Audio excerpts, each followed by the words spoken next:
Dear students, once again I would like to welcome all of you to a new session of the history class. Today we are going to continue with the same chapter number 4, second phase of the international movement, part 6. In part 5 we were discussing a few number of points.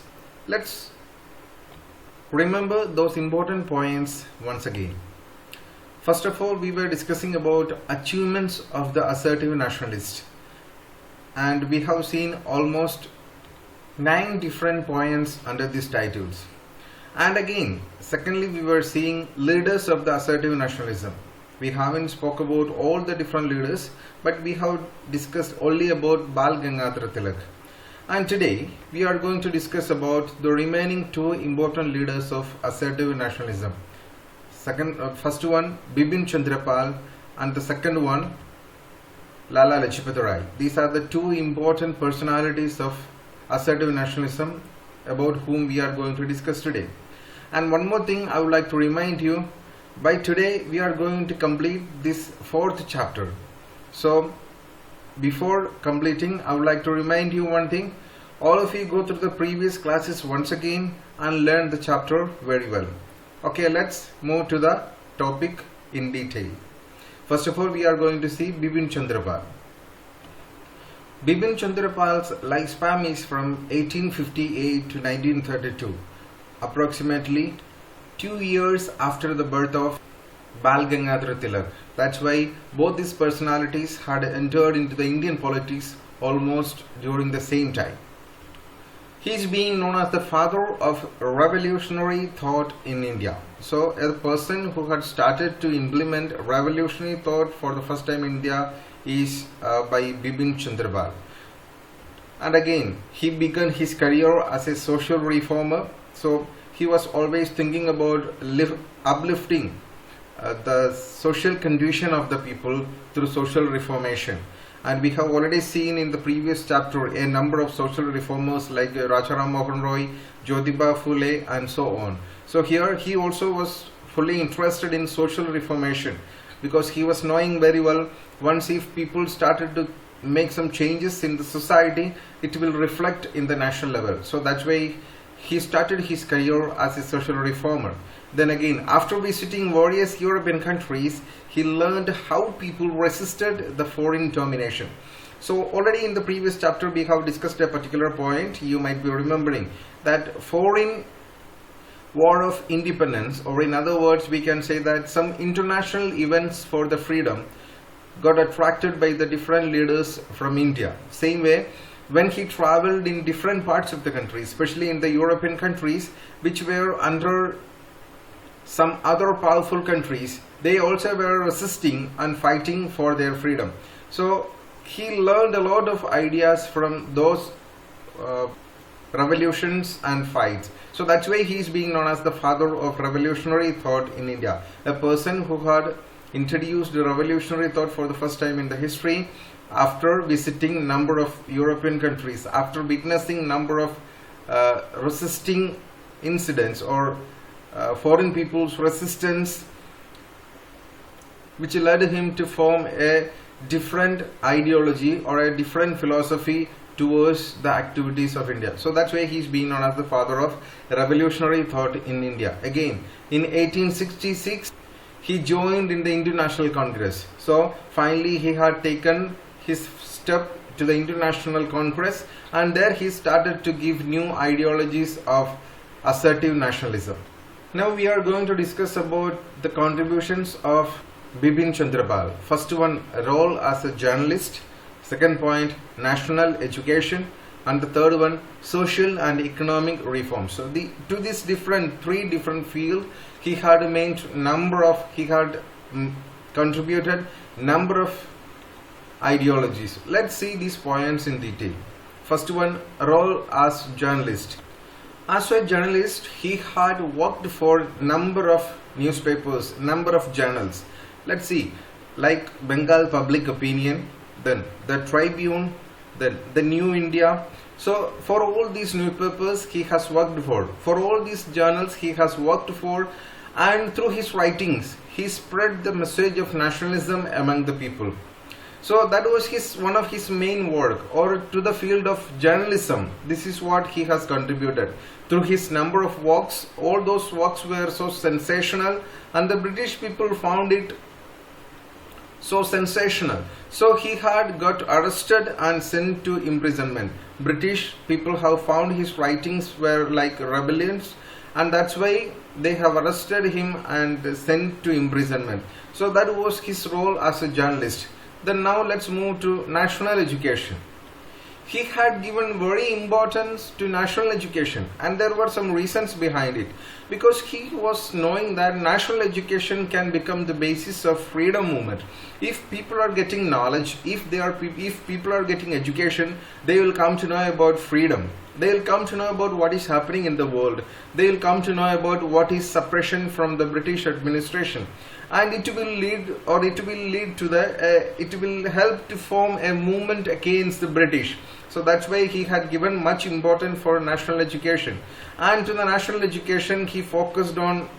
And there was one more reason behind this focus, because he was knowing very well that if education is given to the entire country, it will be a medium for spreading nationalism, and the education will become an instrument for social progress. So that's why he had focused on national education, and he had done a lot of work along with the other assertive nationalist leaders to implement education throughout our country. So that these were the important contribution of Bibin Chandrapal towards national education. Now let's move to the third contribution, that is to the field of social and economic reforms. Bibin Chandrapal wanted to remove number of social evils from the society. In order to remove those social evils, he has started a number of efforts. Let's see some of them. Like, he oppressed caste system. Caste system was so rigid in India during the time of Indian Independence War. The clash between different castes of the society was so rigid. So that's why he opposed caste system. Then again, he advocated widow remarriage. So these ideologies were already implemented by some of the social reformers in the previous or before in our society, but still it was existing in our society. So as it was existing in our society, he thought of removing those evils through different methods. So that's why he was ready to oppose the caste system. He advocated widow remarriage. Then he emphasized on education for women.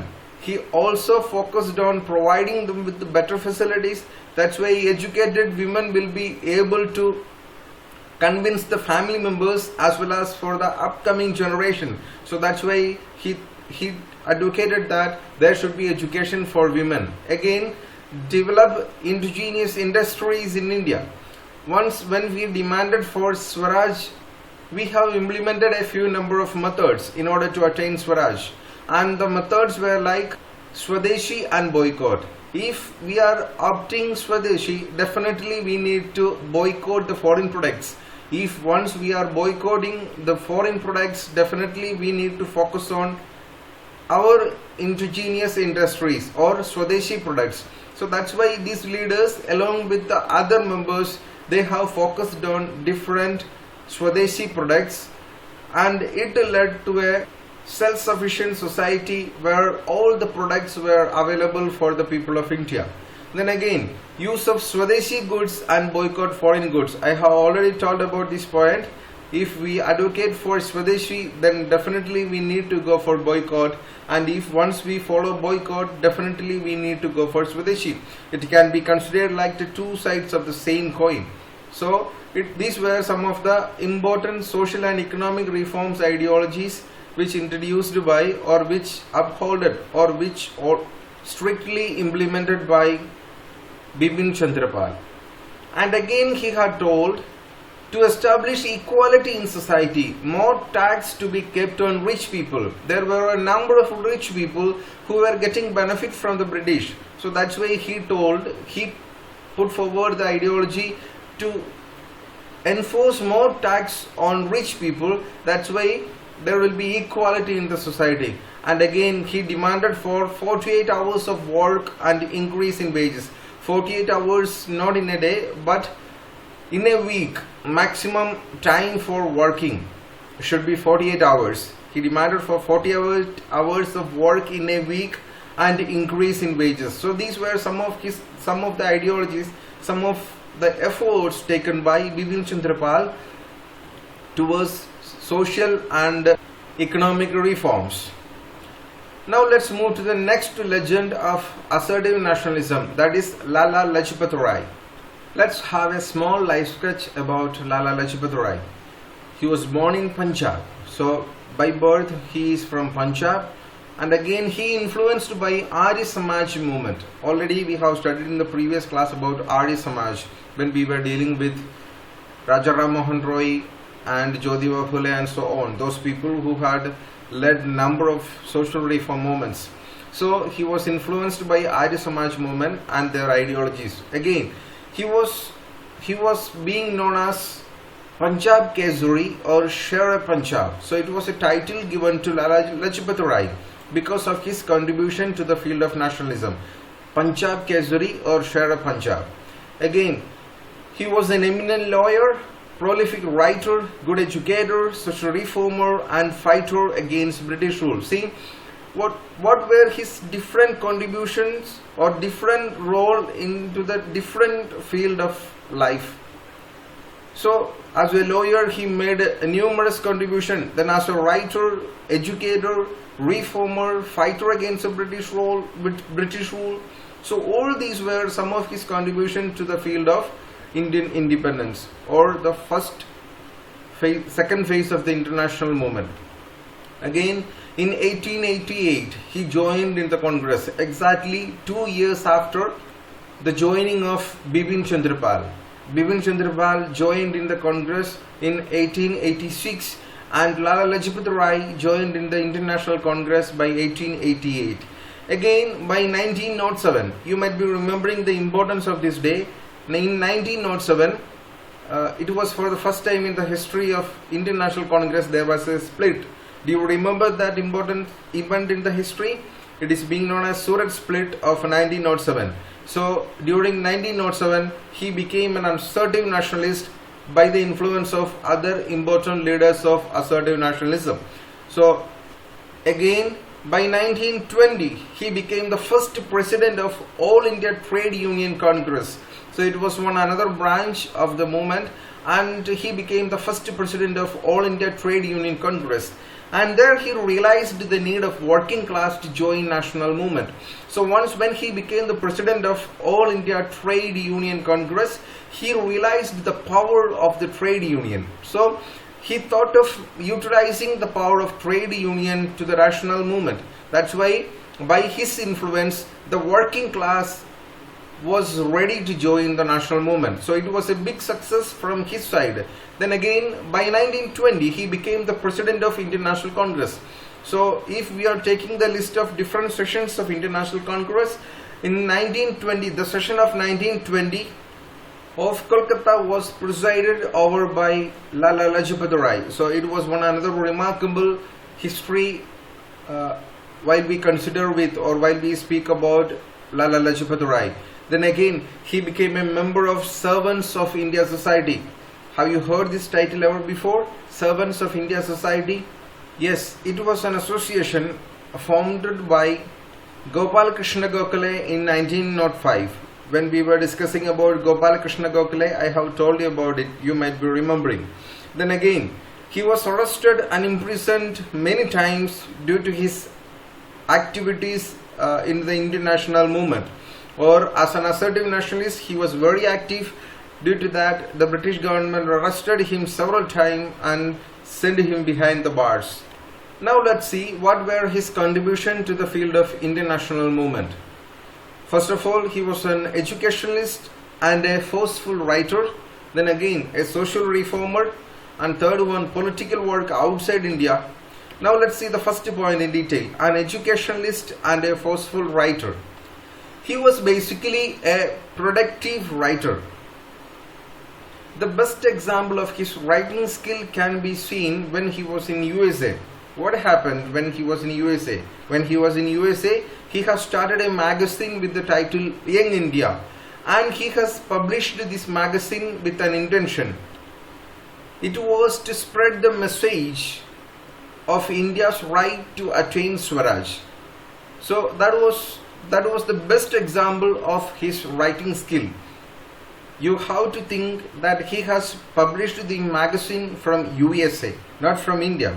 From a foreign country, he was speaking for the right of our country. So there itself it can be considered like, or it can be seen that he was a skilled writer. And again, he was having a number of publications like The Call to Young India, The Political Future of India. So these were some of his publications. So all this pointing towards the concept that he was a very skillful or a productive writer. And again, he had founded Punjabi and Vande Mataram. Vande Mataram was an Urdu daily, a newspaper, and again Punjabi. So these were daily which were being published by Lala Lajpat. Then again, he has started an English weekly with the title People. He had written a book, National Education, to reform the educational system. So these were a few number of contributions from the side of Lala Lajpat Rai. It is very clear that all his contribution cannot be recorded in the history, but we are just focusing on some of his important contribution to the field of education, as well as what was his speciality as a forceful writer. Now let's move to the next point or next contribution. He was a very good social reformer. Let's see the different points under this title. We have already seen he came to Indian National Congress, especially from Arya Samaj movement. So from Arya Samaj movement, he was having a very different outlook. He was having a very different ideology about India. So that's why from Arya Samaj he later joined with Indian National Congress. Along with the support of Arya Samaj, he has opened number of orphanages, number of hospitals, number of schools, and so on. So all these ideologies he has got from Arya Samaj movement, and that's why he is being considered as a very skilled social reformer. Again, he has founded Servants of the Peoples. It was an organization founded by Lala Lajpat Rai. Again, this organization, that means Servants of the People Society, it was focusing on welfare of the downtrodden and outcast, the people who were really suffering in the society, maybe on the basis of caste differences, class differences, or place of birth, or on the basis, or even on the basis of color, people were being discriminated. And he was focusing on those people who were being outcast or who were being thrown out of the society due to some kinds of inequalities or the people's concern. So it was this society which were working for the upliftment of those groups of people. Now let's see some of his political work outside India. He has worked even from outside. We have already seen in the beginning. He has made a number of magazines, published a number of magazines in different parts of the world, especially from USA. And here we are going to see what were his works outside India. He went abroad to mobilize opinion in favor of India. He traveled to different parts of the world. Wherever he went, there he spread the message about the real condition of India. So all those messages which realized the people of different parts of the world, they have started to speak in favor of India. So it was one of his work, or because of his hard work, the other countries' people or the people in abroad started to speak for the country. Then again, by 1914, he went to USA and joined Ghadar party. So it was one another act from his side as an assertive nationalist leader. Then again, he has published a magazine, Young India, and through this particular magazine which published by him, he preached nationalism. So whenever he got a chance to write something in his magazine, or whenever he published something, he was always speaking about nationalism, the love towards the nation, or oneness of the nation. Those messages were being spread by Lala Lajpat Rai through his number of works. these kinds of writings influenced young Indians or inspired young Indians. So that was the ultimate aim of his writings, and it instilled patriotism. So once the people, when they come to know about nationalism, they'll get inspired, and it will install patriotism in their heart. And finally, this patriotism will enable the people to stand against the British. That's why whenever he got a chance to write for the country, through his magazines, through his different publications, he was speaking about nationalism. He preached nationalism, and people got inspired by his words. So dear students, these are the important points about Lala Lajpat Rai. I hope you are very clear with this chapter.